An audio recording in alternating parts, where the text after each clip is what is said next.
Buenas tardes, mi nombre es Jessica Ochar y les doy la bienvenida a este Congreso de Investigación Artística.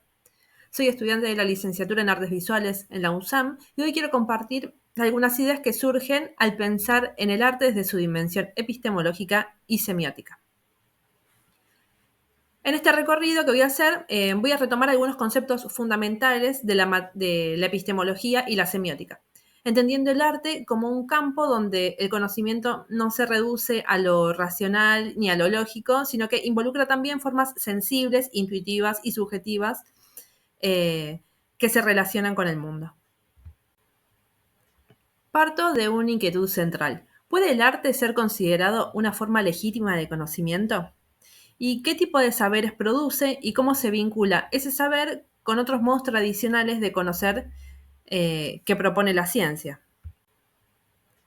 Parto de una inquietud central. ¿Puede el arte ser considerado una forma legítima de conocimiento?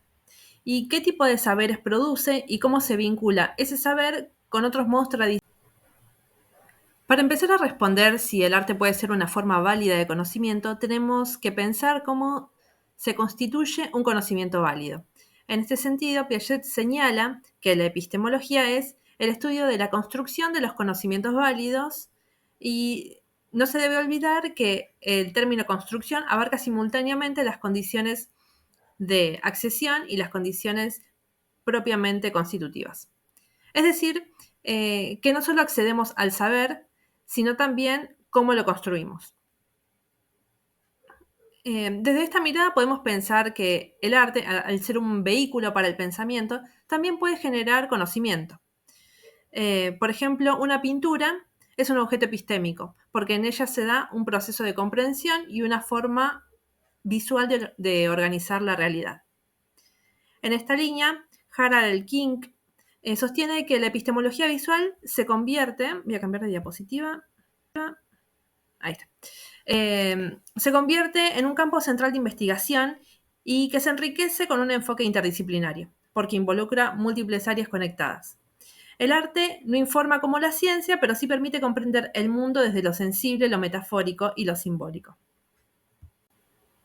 Para ejemplificar un poco esto, traje esta obra de Horacio Zavala, de su serie Hipótesis, que mezcla dos campos diferentes, ¿no? Tenemos por un lado como este cálculo matemático, este cálculo combinado, mezclado un poco con el color.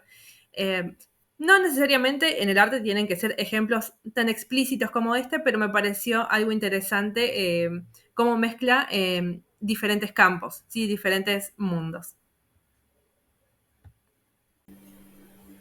Bueno, continuamos con la siguiente diapositiva. ¿Sí? Que dice, el arte no registra las verdades sobre el mundo de la misma manera que lo hace la ciencia, pero sí puede dar cuenta de las distintas formas en que lo entendemos, con diferentes grados de precisión. Desde la epistemología general, el conocimiento busca ser verdadero. Y en el caso del arte, lo que está en juego es justamente el valor de la verdad. La pregunta que se abre es, ¿cuál es el sentido de la verdad que está en juego en el arte? También la epistemología del arte intenta fundamentar su existencia como fuente de validez para la experiencia sobre el mundo. Es decir, mostrar que también desde lo sensible, desde lo simbólico y desde lo estético, podemos construir formas válidas de conocimiento. Y esto es precisamente lo importante cuando lo pensamos desde el ámbito educativo, porque nos permite ampliar los modos en que entendemos el conocimiento. No se trata simplemente de repetir lo que ya sabemos, sino de ampliar o refinar. Bien, en este marco, Arthur Danto ofrece una mirada clave. Él se pregunta por qué una caja brillo en un supermercado no es arte, pero una caja idéntica en un museo sí lo es. Si no hay diferencias visibles entre ambas, dice Danto, tendría que haber diferencias invisibles. Sí, es lo que dice la diapositiva, esta frase que me resultó muy interesante para entender esto. ¿Sí? Y dice que esas diferencias no son mágicas, sino conceptuales. Tiene que ver con el significado que lo encarna. Para ejemplificar esto, traje esta obra de Horacio Zavala, de su serie Cartografías, que es una estampita junto con una notita de estas que dan a veces en los transportes públicos de gente pidiendo alguna ayuda económica. ¿Sí? Y uno se pregunta, ¿qué diferencia hay entre esta que está exhibida en un museo y la que me da otra persona en la calle, ¿no? Y justamente cómo cambia el sentido de este objeto, ¿no? Y cómo puede incomodar también según en el lugar en el que esté. Me parece muy interesante la obra y creo que ejemplifica eh, lo que venimos hablando. Según Danto, la obra de arte es un objeto material, alguna de cuyas propiedades pertenecen al significado y otras no. Y lo que debe hacer el espectador es interpretar las propiedades que proveen el significado, de tal manera que llegue a comprender el significado esperado que encarnan. Esto nos muestra que el arte no solo se percibe, se interpreta. Y en ese proceso la interpretación se construye, en ese proceso de interpretación se construye el conocimiento. El arte entonces no es una forma menor de saber, sino una forma distinta, sensible y compleja que enriquece nuestra mirada sobre el mundo. Bueno, para poder interpretar estas propiedades del significado en el arte, es muy útil apoyarnos en la semiótica. La semiótica nos permite pensar cómo construimos sentido, cómo algo pasa a significar otra cosa. Según Pedro Rendón, la semiosis permite comprender la estructuración de la experiencia humana por medio de signos. Y esto es clave para el arte, ya que todo acto artístico es también un acto de producción de signos. Peirce lo explica de forma muy clara. Predicar una cosa de otra es equivalente a establecer que la primera es un signo de la segunda. Es decir, que cuando una obra representa, evoca, sugiere, está funcionando como signo. Por ejemplo, una imagen puede no mostrar algo directamente, pero sí referirse a eso, activando sentidos más profundos o simbólicos. A esto lo llamamos metáfora y es una operación central en el arte. La semiosis, entonces, parte de objetos materiales que son explicados por signos. El objeto artístico se transforma, se resignifica, pasa a ser portador de otro sentido. Esto es lo que permite que una obra no se agote en lo que muestra, sino que siempre diga algo más. Ahora bien, no alcanza con una semiótica que solo imite el lenguaje verbal. Como dice Rendón, una semiótica contemporánea del arte demanda una ampliación de sus horizontes conceptuales y la extensión interpretativa de sus modelos de análisis. Es decir, que debemos entender que los signos del arte operan de otro modo, más abiertos, más ambiguos, más plurales. La semiótica del arte contemporáneo reconoce esto, que el arte no busca solo representar belleza, sino también producir pensamiento, cuestionar realidades, activar emociones. ¿Sí? La interpretación no se queda en lo que vemos, sino en lo que sabemos, en lo que podemos descubrir detrás de esa superficie. Por eso el arte no se traduce, se interpreta. No tiene un solo significado, sino muchos posibles. Y ahí es donde radica su potencia como forma de conocimiento, en su capacidad de hacernos pensar a través de imágenes, sensaciones y metáforas, en vez de conceptos cerrados. En este sentido, el arte no solo comunica, también piensa y nos invita a pensar con él. Para ejemplificar esto, traje esta obra de Marcos López que representa al Gauchito Gil, pero es una representación diferente a la que vemos en un altar o en una santería. También al ser un santo tan, argentino o no sé si latinoamericano también, creo que es más de Argentina, em, pienso, ¿qué pensaría alguien de otras latitudes, de otra parte del mundo, en relación a esta representación? Tal vez pensaría que es un póster de una película de Hollywood, ¿sí? Por cómo está, por cómo se lo muestra, por cómo está representado. Sí, me parecía interesante por eso, eh, porque dependiendo del contexto donde se mire y quién lo mire también, puede tener diferentes representaciones, puede comunicar diferentes cosas. ¿Sí? Bien, cuando hablamos de representación en el arte, muchas veces pensamos que se trata simplemente de imitar algo. Sin embargo, la noción es mucho más amplia. Como dice Carroll, la imitación es una subcategoría de la representación. Un objeto puede representar a otro sin parecerse en absoluto. Basta con que el público reconozca esa intención de referir a otra cosa. Este punto resulta clave para comprender muchas obras del arte contemporáneo, donde lo representado no es evidente a simple vista. Lo importante es que la obra diga algo sobre algo. Esta idea es central en lo que se conoce como la teoría neorrepresentacional. Según esta teoría, formulada por Carroll, una obra de arte necesita tener un tema, algo sobre lo que hacer un comentario. No importa si ese comentario es visual, conceptual o simbólico. Lo esencial es que haya un contenido, un decir.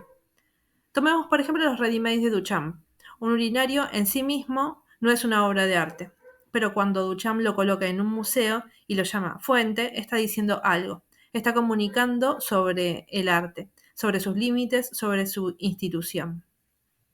Este urinario ya no es solo un objeto funcional, se convierte en un símbolo, en signo, en mensaje, y eso lo hace una obra de arte. Aquí entra en juego la teoría institucional del arte, desarrollada por Dickey. Para esta postura, una obra de arte es tal cuando es validada por el mundo del arte. Pero ¿quiénes integran el mundo del arte? Artistas, críticos, curadores, museos, público. Todos participan en la construcción de sentido y de valor, lo que convierte al urinario de Duchamp en arte no es solo su forma, ni siquiera su intención, sino el contexto en el que se inserte y quienes lo reconocen como tal. Esta teoría pone el foco en un sistema, en los acuerdos, las convenciones y las prácticas que legitiman lo que se considera arte. Y acá la epistemología resulta fundamental, porque si el arte es también un saber, una forma de conocimiento, entonces lo que entra en el museo o en el mundo del arte tiene que ver con los paradigmas sociales y culturales que definen qué vale la pena mirar y pensar. Por eso, más que preguntarnos si algo parece arte, deberíamos preguntarnos qué dice, qué provoca y en qué contexto se inscribe. El arte, desde esta mirada, ya no es una esencia, sino una construcción social, histórica y conceptual. Bien, para ejemplificar este punto, traigo esta obra Violencia de Juan Carlos Romero. Si bien como la teoría es muy amplia, cabría a cualquier obra de arte, me parece. Pero bueno, seleccioné esta ya que viene de un contexto más barrial, sí tiene una estética más del afiche de Bailanta y de Corso, sí, sin embargo pudo insertarse en el mundo del arte, ¿sí? Ya que todas las personas que participan en el mundo del arte eh, le pudieron dar una construcción de sentido a esta obra, ¿sí? Ya que incluye algo eh, de la gráfica, de la poética, de la política, eh, se le pudo generar la construcción de sentido para que pase a formar parte del mundo del arte. Así que, bueno, seleccioné esta obra, pero la verdad que los ejemplos son casi infinitos. Espero que sirva y que se entienda, que lo ejemplifique. Antes de pasar a las epistemologías del sur, quería hacer un breve recorrido por las teorías, ¿sí? A lo largo de la historia. Por ejemplo, desde los orígenes de la filosofía, el arte ha sido pensado en relación con la idea de imitación. Para Platón era una copia de la realidad, que podía poner en riesgo el orden social, mientras que Aristóteles lo defendía por su capacidad para generar catarsis. Esta noción de mímesis se mantuvo durante siglos como criterio central. Recién en la modernidad surgen teorías que amplían esta visión. La representación deja de ser solo imitación y se abre a otras formas simbólicas. La teoría neorrepresentacional, por ejemplo, propone que una obra es tal cuando es sobre algo, cuando dice algo, y la teoría institucional sostiene que el arte no está definido por su forma ni por su tema, sino por el sistema que lo valida como tal. En este recorrido vemos cómo el arte siempre ha sido también una forma de conocimiento, aunque sea ese conocimiento que haya sido pensado de distintas maneras. En este punto, donde las epistemologías del sur, desarrolladas por Sousa Santos, nos invita a dar un paso más allá. Desde este enfoque, el conocimiento no puede estar limitado a lo que la ciencia moderna considera válido. Existen múltiples saberes que han sido silenciados, los de las comunidades indígenas, mujeres, campesinos, pueblos colonizados. No porque no sepan, sino porque su forma de saber no se ajusta al molde impuesto por el pensamiento hegemónico. El arte, en este marco, aparece como un territorio de resistencia y de posibilidad. Un espacio donde esos saberes invisibilizados pueden tomar forma, hacerse visibles, cobrar valor. Las prácticas artistas pueden ser vehículos para transmitir conocimientos ancestrales, populares, situados. Pueden cuestionar la supuesta neutralidad del canon, del gusto, de la verdad única, y pueden proponer otras formas de pensar, sentir y habitar el mundo. Desde una perspectiva decolonial, entonces, el arte no es solo producción estética ni simple representación, es también acción epistémica y política. Es diálogo entre saberes, es recuperación de memorias, es crítica a los poderes que jerarquizan, que merecen ser oídos y que no. En ese sentido, hoy más que nunca, el arte puede ser una forma de conocimiento transformador, un modo de abrir grietas en las certezas, de cuestionar lo establecido y de imaginar otras formas del mundo. Bien, para finalizar, traje esta obra, María II, de La Chola Poblete, que lo que me interesa destacar de ella, de esta instalación, son los materiales que usa, como el pan, la papa y la madera, que son, a ver, para usar estos materiales, los pongo en relación con los saberes que se necesitan para usarlos, ¿no? Como qué saberes se necesitan para cosechar papa, qué saberes se necesitan para hacer pan o qué saberes se necesitan para trabajar la madera, ¿no? Que a lo largo de la historia y como un conocimiento más epistemológico no fueron tenidos en cuenta. Y en general la obra de la Chola Poblete reivindica mucho estos aspectos, ¿no? También le podemos dar eh, una vuelta de tuerca por los significados que tienen de religiosos, ¿no? Como si ella pinta muchas vírgenes y la obra se llama María. También puede hacer relación a algo religioso y me remite también a los comedores de papa de Van Gogh. Así que, bueno, tiene un montón de significaciones que la atraviesan. Así que por eso me pareció interesante traerla y ejemplificar un poco las epistemologías del sur. Bueno, así llegamos al fin de este recorrido por estos conceptos de la epistemología, la semiótica y las teorías del arte. Espero que este recorrido haya sido una invitación a pensar el arte, no solo como un objeto de contemplación, sino como una práctica viva, situada y profundamente implicada en el saber. Muchas gracias.